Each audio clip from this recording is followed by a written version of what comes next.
Fixez les rails au sol. En cas de recoupe de la lisse du rail, servant de semelle, pour un passage de porte par exemple, mesurez puis marquez le trait de coupe avant de découper le rail à la grignoteuse.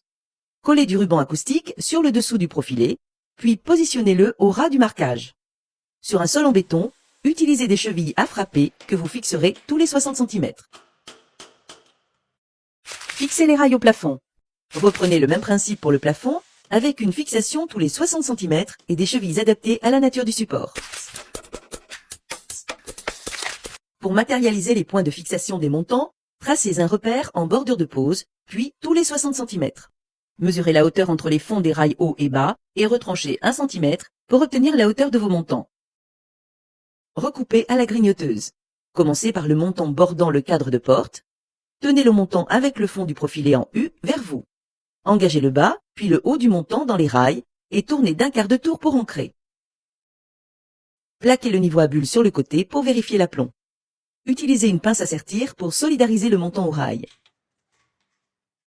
Les rails intermédiaires sont doublés pour raidir la contre-cloison, sans ajouter d'entretoise d'appui, pour une hauteur sol-plafond maximale de 2,50 m.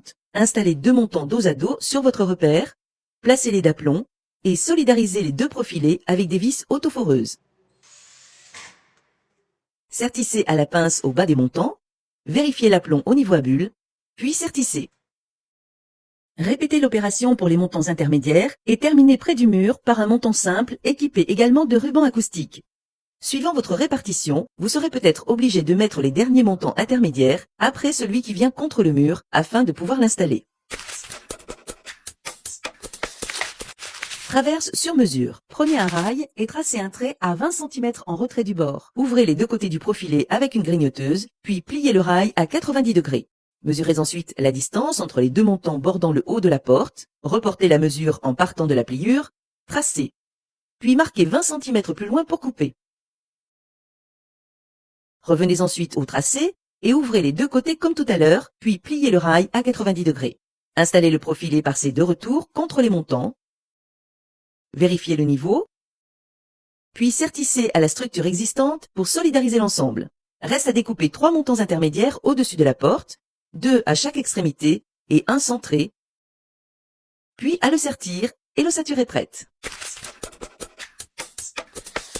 Comme la plupart des lais vont mesurer 60 cm de large, il est intéressant d'utiliser du rouleau de 120 cm prédécoupé à 60 cm.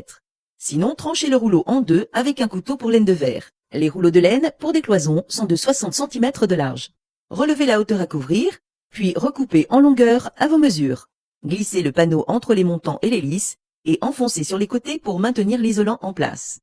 Garnissez l'ensemble des espaces entre montants.